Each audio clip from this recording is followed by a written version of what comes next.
Hello everyone and welcome back to another episode of my F1 2021 My Team Career Mode round number 4 of Season 2 for the Canadian Grand Prix. And in this one, we're looking pretty decent heading into this weekend, I think, on the R&D chart. I don't think we've done any performance upgrades, but we were pretty good in the last round, though the pace didn't really show through in Portugal, so hopefully we can turn things around here. After practice, we've purchased a major fuel efficiency upgrade. And that will be on the car for the Austrian Grand Prix for the round after next, the next round being in France. We also purchased a crankshaft upgrade that will be just about on in time for the French Grand Prix, assuming it does not fail. Hopefully we can get that upgrade on the car because we do need performance upgrades. We're not quite there in terms of our overall pace. We can, I think, on a good day fight for podiums. Whether this will be a good day is yet to be seen. So as we head through our first qualifying lap, actually I lie, it's our second qualifying lap, currently in 10th position as we drop down the order as everyone sets their first flyers. We come through the final corner. I believe this is the second lap on the same set of tyres, but we do improve on our initial time. And that put us up into 7th, but as you can see by the end of the session, we're not in the top 14. As we scroll down, we're knocked out, down in 17th position. So that lap I thought was pretty decent in terms of relative to everyone else. But yeah, we're knocked out, down in 17th, along with Manchester, Giovinazzi, Bottas, Russell and Latifi. But yeah, I was talking about fighting for podiums. It's not going to happen. Hello and welcome to the Ile Notre Dame once again for what promises to be another incredible Canadian Grand Prix at a fiercely competitive circuit, where pole position can often be decided by less than 1/10 of a second. We'll be seeing top speeds of around 210 miles an hour here at the Circuit Gilles Villeneuve, with around 2/3 of the lap taken at full throttle. High-speed chicanes spell potential danger, especially at the infamous Wall of Champions. And watch out for overtaking into the hairpin and the final chicane.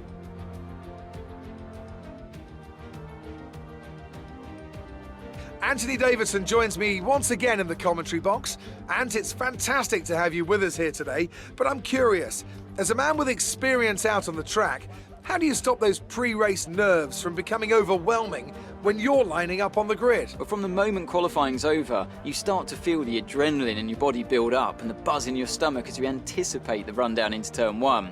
It's all a bit like going into battle, and the unknown situation makes you nervous. Those pre-race nerves are a good thing. The day you don't have them means that you don't care anymore. And of course you have to make sure that all the procedures are second nature to you, so that they're not taking up too much of your capacity.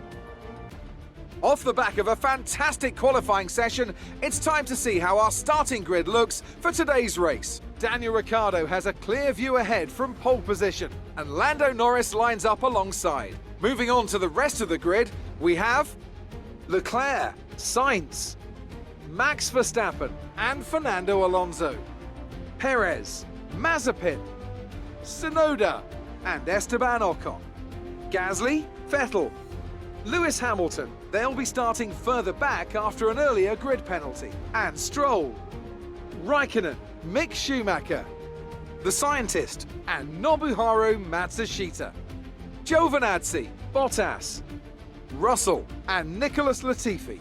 And with lights out just moments away, it's time to go down to the track. Alright, so here we are on the grid then for the Canadian Grand Prix. The strategy, 3 sets of softs to a set of medium tyres, but as you can see by the end of the race it is going to be raining, which throws a spanner into the works, because that will be coming in by the end of the race, I would imagine, so that could make it very interesting in terms of strategy. We could just use those 3 sets of soft tyres and rely on the rain to get us through the final phase, and we will be very quick throughout the entire race because we will have fresh soft tyres and we won't need to really make any additional pit stops. I imagine everyone will be doing a 3-stop, so I think this could work well for us. So that is what we are going to do as we now head to the 5 red lights. And it's lights out and away we go for the Canadian Grand Prix. It's a good start for us off the line, and we're immediately going to have a look to the inside, see if we can gain any places down into the first corner late on the brakes, and we're just about squeezing through on the inside, and we'll try and get around the outside of turn 2. We're going 3 wide up ahead, and we're going to back out of that one. We don't want to be having any part in that. We'll have a look up the inside though. We're going to back out. We can't quite get past Pierre Gasly at the moment as we almost force one of the other cars at Sebastian Vettel there off the road, but thankfully we all get through in one piece, and now we can focus on Pierre Gasly once again as we get a bit caught up on the inside curve there as we enter the middle sector. No need to worry about tyre condition for now. Everything's looking good. And we don't have any damage to the car after the opening sector scuffling there, so we can push on through this race and try our best to fight through the field down the inside of Pierre Gasly, and maybe we might just be able to get the Alpine car there as well of Esteban Ocon on the exit. Ocon gets good traction, and we can't quite compete around the outside of that slight left-hander on the exit of the hairpin, but we will have a good slipstream, and we have a look to the inside of Esteban Ocon down into the Wall of Champions chicane. We're very late on the brakes though, and we have to go bouncing over the curbs, but we do manage to take that position, and Ocon gets an absolutely rubbish exit. So I don't know what happened to him, if he has a problem maybe, but Esteban Ocon really dropped away behind us. I was going to give him the place back, but he's already under pressure from the cars behind, and I don't want to risk too much in giving him that place back. So we got away with the pass anyway, so it doesn't really matter too much as we go down the inside and make a very aggressive move there on Lewis Hamilton. We almost ran into the side of the other Mercedes of Nikita Mazepin, so Hamilton I think had a grid penalty. That's put Mazepin ahead as we now try and get down the inside, and we will just about get through and finally make the move stick on Lewis Hamilton, and that is job done. And now we focus on Mazepin. We go up the inside into the hairpin, and we get ahead of the Russian in the Mercedes car. Now you made it look easy. It will get tougher as we have Sergio Perez up ahead. We're going to have a look to the inside. Perez defends all the way, so we go to the outside. We're quite early on the brakes. We have to lift off and brake again, but we do make the move on Sergio Perez, and that is actually leaving him exposed. You're gaining on the car ahead. To Nikita Mazepin, who I think will fight him through the first few corners, and he gets ahead of Sergio Perez through the first few corners. Perez comes back though as we now go down the inside, and we will get up the inside of Fernando Alonso through the hairpin, and with good traction on the exit we will take that position and get ahead of Fernando Alonso, move ourselves up into 7th. So we are charging through the field at the moment. Now we go down the inside of our teammate, who is sitting right behind a Red Bull car. So Yuki Tsunoda doing a good job in this one, but we separate the two of them. But Verstappen in that Red Bull is having a lot of trouble behind Charles Leclerc there in the Ferrari, who seems to be going quite slowly. So Charles Leclerc maybe with some issues, You've taken some minor damage. No time as we now have some slight front wing damage from the fighting throughout this race. I don't know, I think that maybe come from the contact with one of the Mercedes cars down at the hairpin, but we will not worry about that too much as we go up the inside and make the move on Charles Leclerc. And we took nice move. a fairly horrendous line through that chicane, and we still got through there better than Leclerc. So Leclerc having some serious issues, and Sainz just up ahead, he's having a major issue there, running a little bit wide there through the chicane. But we get up the inside now into the hairpin, and we should be able to make this move stick. But Sainz also seems to be struggling for pace at the moment, so both of the Ferraris are going nowhere in this Canadian Grand Prix after qualifying quite well near the front. They are dropping down the order, so Ferrari having some major issues, and the mechanics on the pit wall will be furiously typing into their laptops and trying to fix whatever problem is going on with those Ferraris, because both of them are clearly lacking some serious pace at the moment, as we have a bit of an issue there through the Wall of Champions section. And now Sainz comes back at us down the inside, but it's our lap to box anyway, so we're going to let Sainz go. We don't need to be fighting this too hard at the moment, because I think our strategy will pull us through by the end of the race. And if we end up ahead of Sainz, I don't think it will be by a small amount, but with that front wing damage, I decided to give Science just a little nudge on the way into pit lane just to make sure our front wing is properly broken and to make sure the crew will replace it. So that's why I was doing that.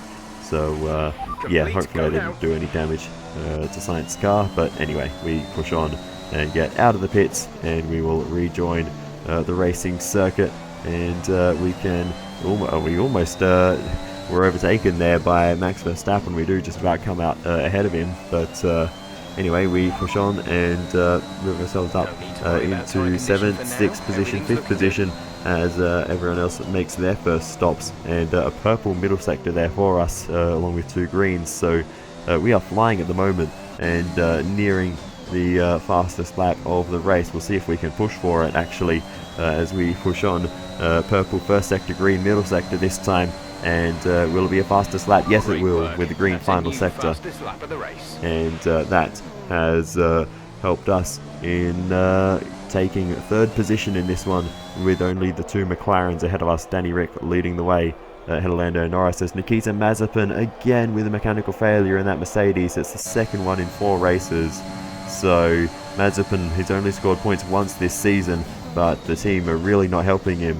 With the sheer unreliability of that Mercedes car, it is really not helping him get up to speed. But anyway, we push on, and we get to our 2nd pit stop. That goes through all cleanly. We'll be doing one more stop today. One stop and left in our we strategy. get out of pit lane and sit in 5th position at the moment, with everyone else in front of us still yet to make their 2nd stop. I believe some people are probably on 2-stop strategies, which does confuse things a little bit. Is 8.9 seconds. So it'll be interesting to see how those drivers fare. Some drivers will be using medium tyres at different times as well, which I have neglected to mention so far. So anyone on medium tyres, as we move ourselves up and ahead of Max Verstappen there.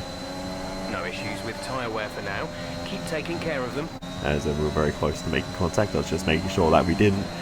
Yeah, as we make our way through this race further and further, that's another fastest lap for us, as we've moved ourselves ahead of Ricciardo, as he has made a pit stop.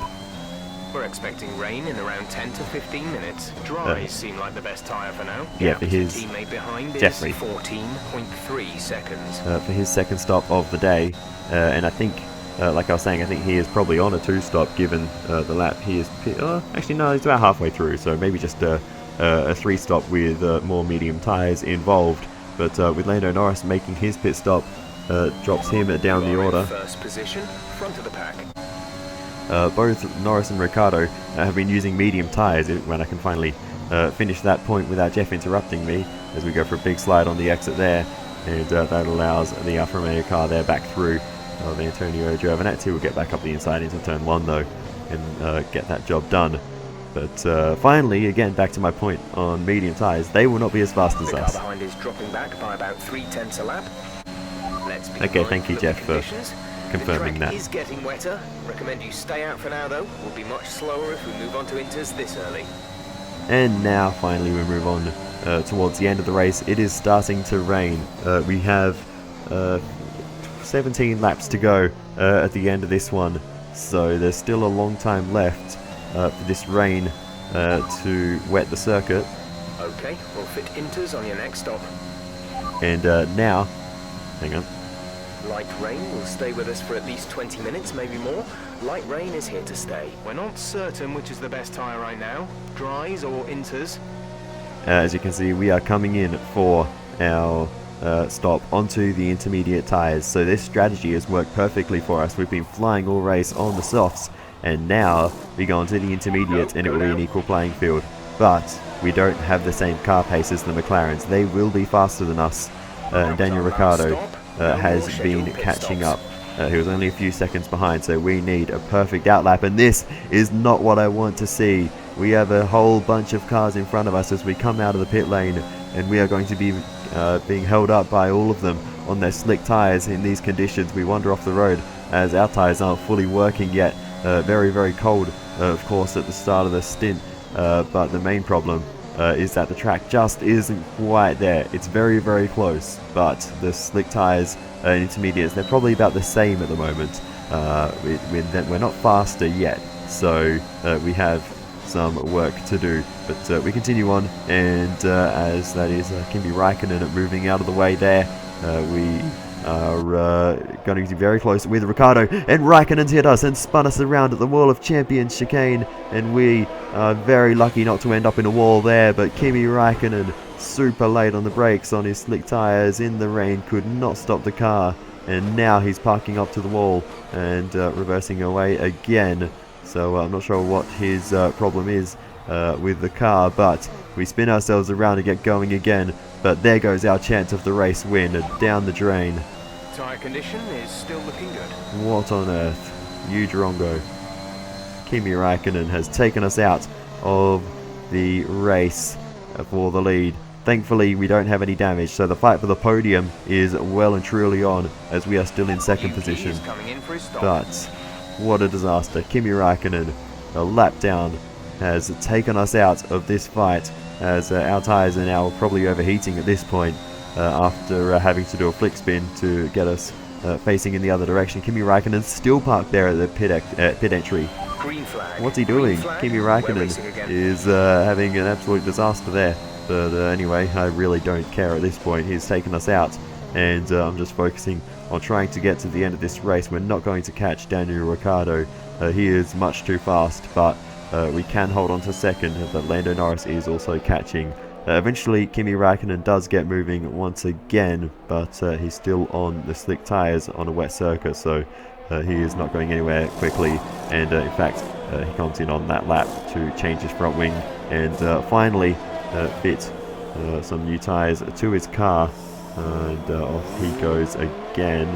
But yeah, Danny Rick leads the way at the moment. He is just stretching further and further in front. We don't have anything for Ricciardo, so to be fair, even if we did come out of pits in front of Ricciardo, that would have been very, very difficult to defend from his pace, because he's very, very quick at this stage. But on the final lap now, we're not too far ahead of Lando Norris. You can see he is within a second, within half a second, and sometimes depending on the corner. So wow, we really need to focus on this final lap if we want to bring home second position and make sure we maintain it for the team and bring home the most points we can. The win is off the cards because it is going to this man, Daniel Ricciardo. He's driven a very good race today, and he's going to cross the line to win the Canadian Grand Prix.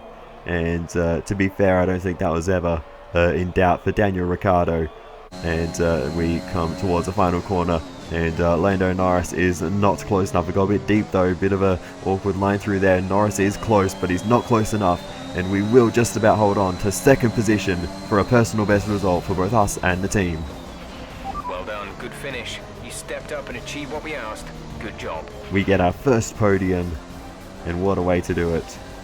Unfortunately, we couldn't get the win, but we do manage second, and that ain't bad. It was a tough race at times, but they've held on to take a great victory for McLaren today. Tell me, Ant, how did they manage to achieve this win? Well, keeping their tyre temperatures up in the tricky wet conditions was really important. There's not much grip out there at the best of times, and it's 10 times worse if you're out there on cold tyres.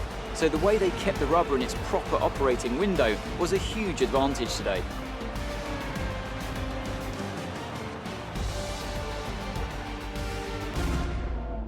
As the winners make their way up to the podium, one can only imagine the celebrations that will take place at McLaren tonight.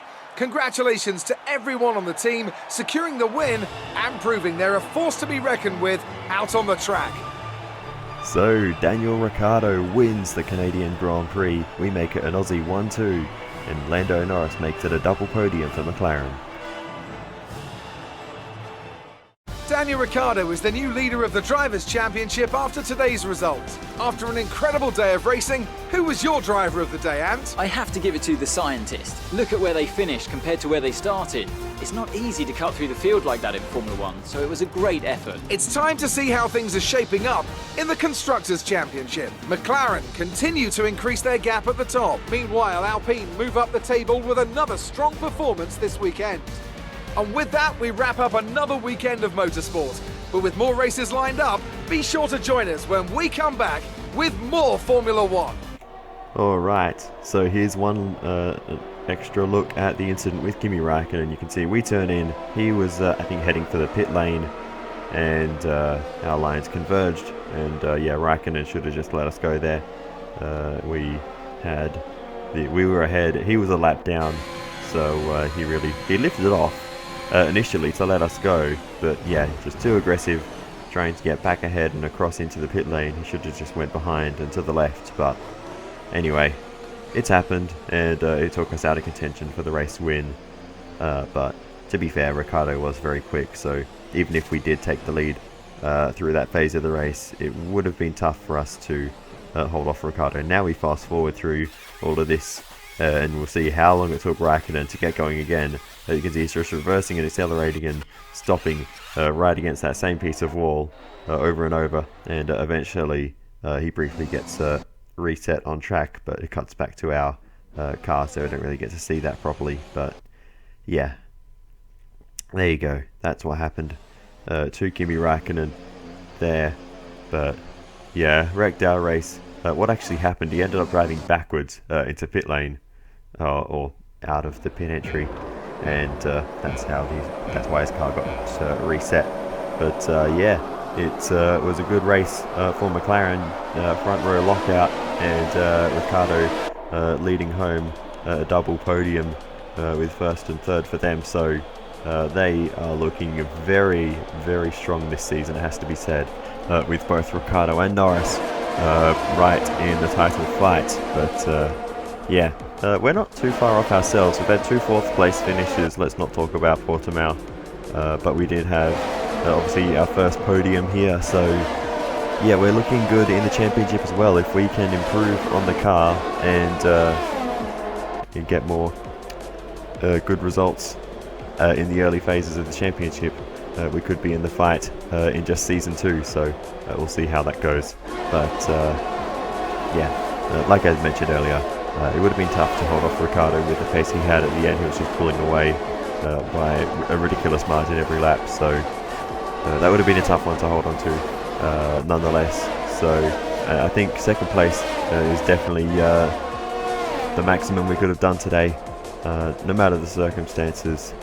With the strategy we had that really put us ahead, running the soft tyres for basically the entire race, really gave us a big advantage, and gave us the pace over the likes of the McLarens in the critical phases of the race. And given that everyone was making so many pit stops, they didn't really hurt us in terms of tyre wear or anything like that, because the stints were relatively short. So yeah, I think we can be pretty happy with the work we've done this weekend. More points for Tsunoda as well.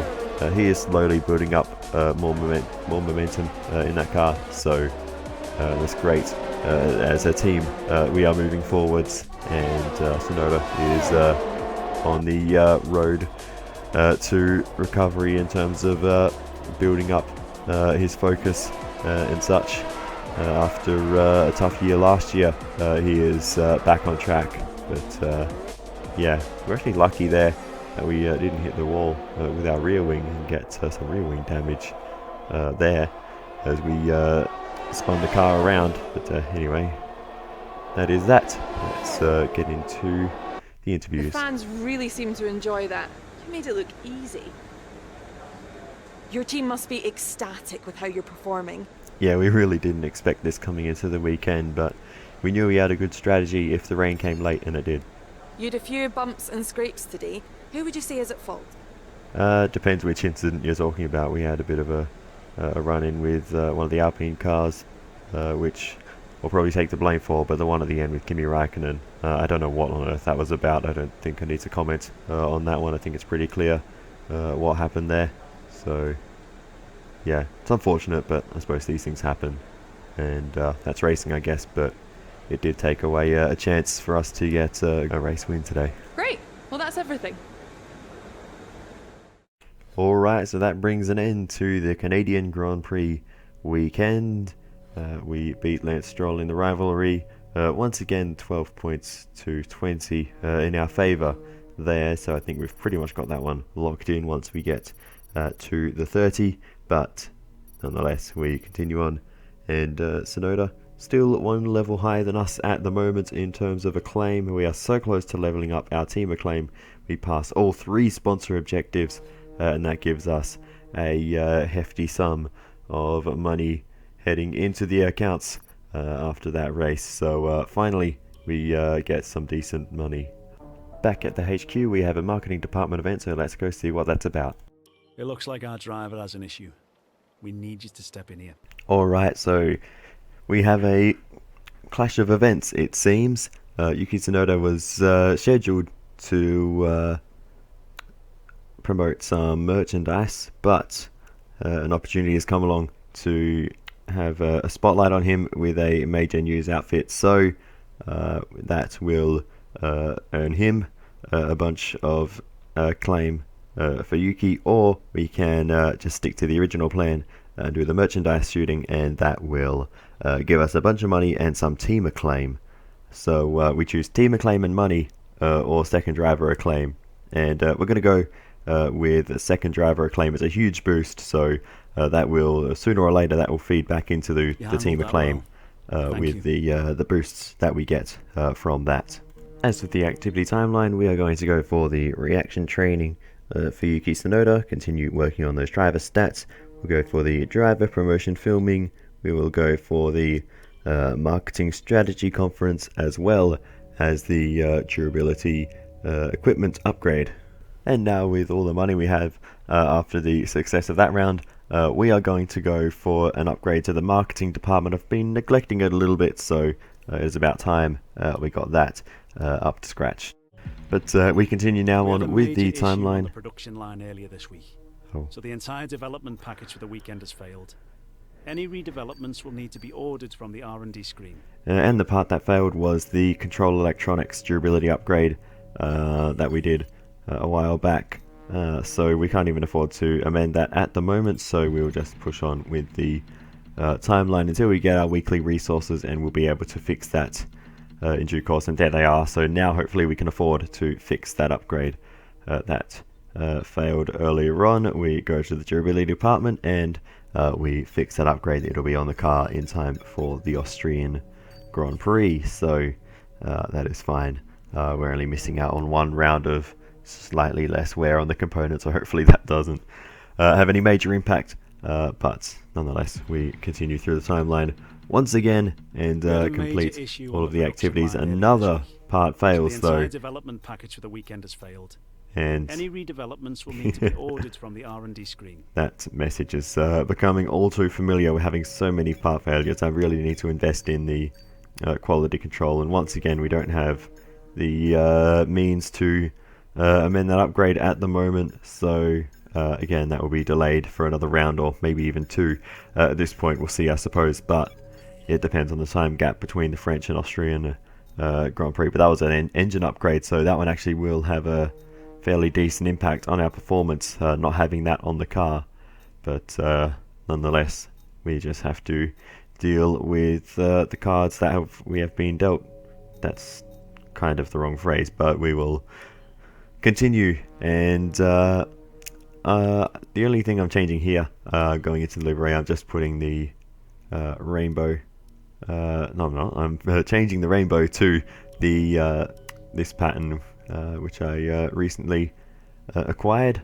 So keeping the halo stickers changing this season, it seems, and yeah, just keeping it interesting, I suppose. But that's all for this one. So I'll say thank you so much for watching all the way to the end, and I will see you next time for the French Grand Prix. Feel free to give me some feedback in the comments. I would really appreciate it, and I will see you later.